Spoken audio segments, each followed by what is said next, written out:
Good afternoon, sir.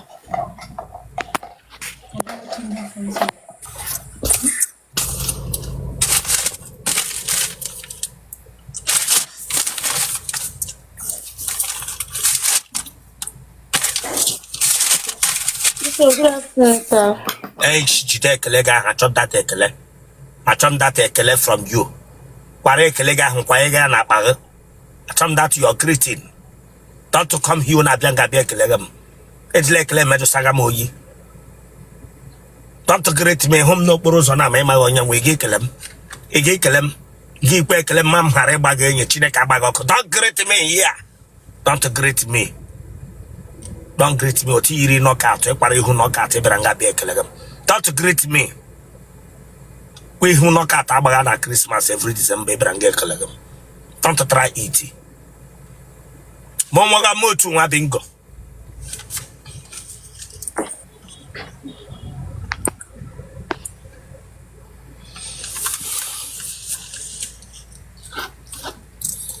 Biliato dia. I'm gonna shift to my leg. Excuse, I want to get my phone, sorry. Esh, no get that grammar here, my bag or here. No get that grammar here, my bag or here. Calerosana. What packadia, what packado bigetia, Tileka bagoko. What packadia? Bishop, na kiri made na baramon by now. Damn you. Let him do what I can food today. Here can wo bomb on the Cameroon. Eh? Sir? How wo bomb sweet in the Cameroon. What a Chineke Kerem. Like a wood tacket. He no ginobia, one I call bomb sweet. What to I can remove that your hand. Eh?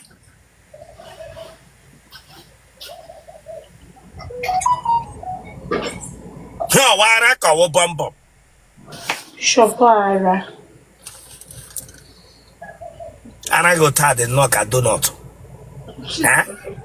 Oh, Chegoli can't change go there. Oh, I can't hear you. Damn you. When I go tired, the baby, I didn't knock at donut. I pan on your name. Bow. Eh? Yeah, I didn't knock at bones. I pan on him. Eh, therefore, 24. Get a care. I'm a student. And I also do. I'm more English. I'm a student. No, I'm more English. I'm a student. Bishop, I don't know. Ghana school. OTM, Office Technology Management. I go OTM. They know the course. I go. I don't go poly here. No. I go polytechnic. How would you beg? No hand in wood. Diana. And Euro kute. Oh, and one Euro kute. Mega building project. Okay, sir.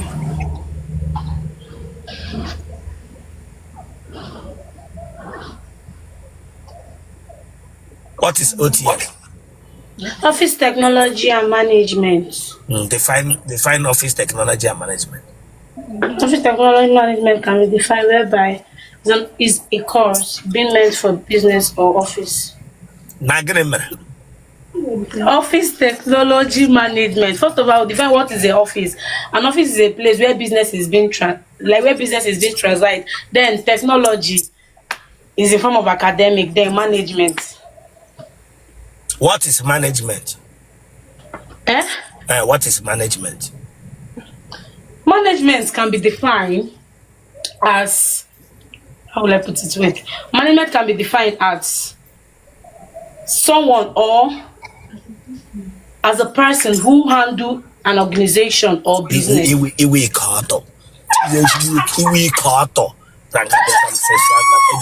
English now when him. No way. I said that you Chineka Maroko over Sabi, Dranga Formoga. Oh, I got a last school. How many years? 10 years. I can tell you what management is. Bishop, what is management? I'm more casual. I do management. I told you the management. I have the textbook here. Okay, management is the process of utilizing organizational resources in order to achieve organizational goal efficiently and effectively. Shut up, my friend. What is management? You cannot define management. Cannot define it. What is office? What is technology? What is technology? I cannot remember because I passed You that stage. cannot remember because you passed which stage? Emma, how many years have happened university? Emma, how many years have happened university? One bingo. Bishop Kayim, kind of Barumo. Them you, Tonazo. Wahunde Cherubina Sarafin Bianga. I am Mugana school. Iberanga, as a ton as a bally weekend. I am Mugana school. Take care. I think I come here to joke. Sorry, sir. Sorry.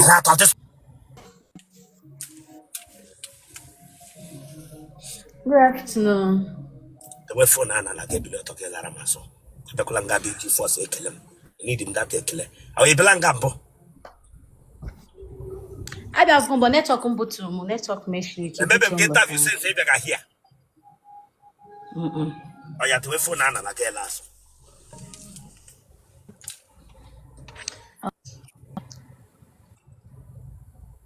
We're phone to town as well. I want to keep it where I can. Huh? What to town as well? We're friend to town as okay. We're friend to town as ishi.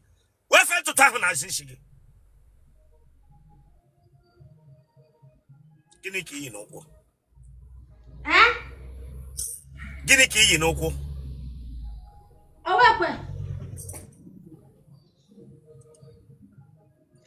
Well, you can cause elu. And when I hem How? and when I hem no. No. Okay. Okay, bia tono, water crease dalo, na yelugo, one love, bro. Water crease dalo. Yes, the way coming I can't tono, mslagi doroto. Oh, sorry. We're into tank, the winner front. Huh? We're into to the winner front. We're reverse bia. We're into to the winner front. Okay.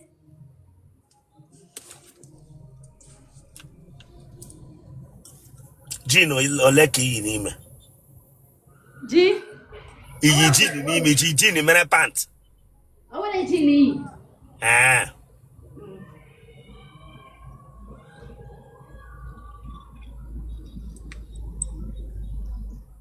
Le wanya front Chineke agbagoko. Le wanya front. Weapon to tahu block her this thing. Weapon that into to block there. Weapon to tahu Chineke agbagoko.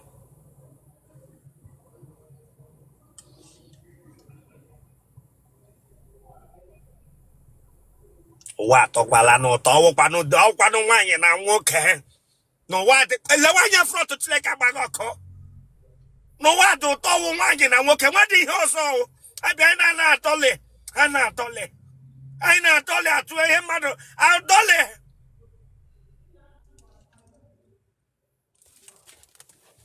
maka Chineke na before this year na agwụla God if I no protest against you but ọwụ ụmụnwa the matter now one for no just reason.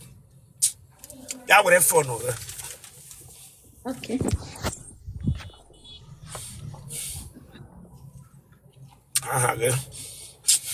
Tasha.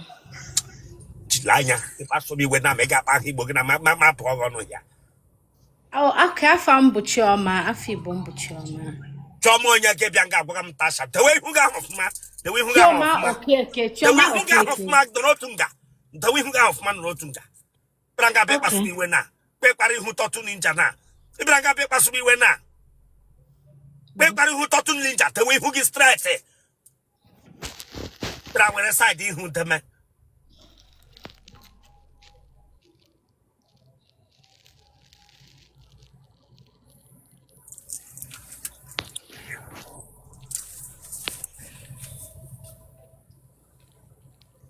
One year back.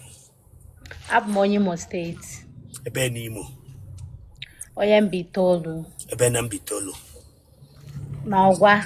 Ebe Nogwa. Umezida Leze. Nigga Nagodendo. Ebe Umunegodiole. ID6. Iwota Mba, abụrụ m ada. Gịnị ka ị na-arụ? Abụ m a business person. Gịnị ka ị rụ? Ga-ele business ime gị. Okay, a na-ele akwa. Ị na-ere akwa. Yeah. Akwa ụmụ nwoke ka akwa ụmụ nwanyị. Both two of them. Ọ ya were aka hichaa ihe hichara n'ọnụ. Ọ ya. Oh, kwente n'ọnụ. Okay. Otele go jee shushi.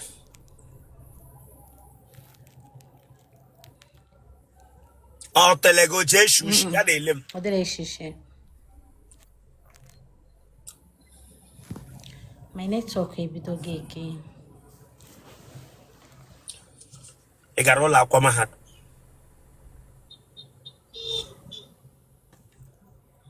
Ị gara ụlọ akwụkwọ mahadum?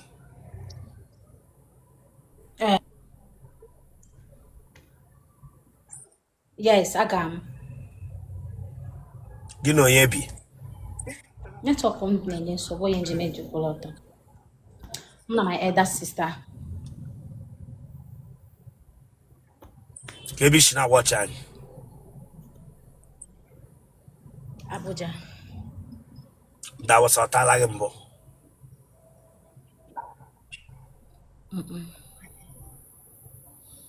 Mmadụ ole tarala gị?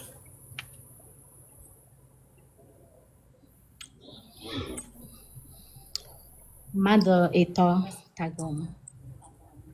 Ị dị afọ ole?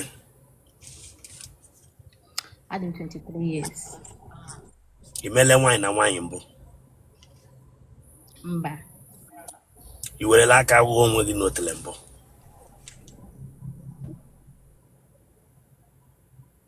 Mba.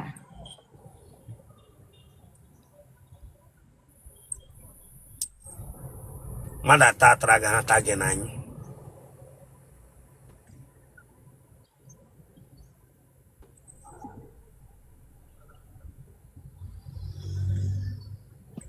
Na-enye nsogbu. Mmadụ ịta atara gị ata gị n'anyụ? Nna anyị. Ego enyela odi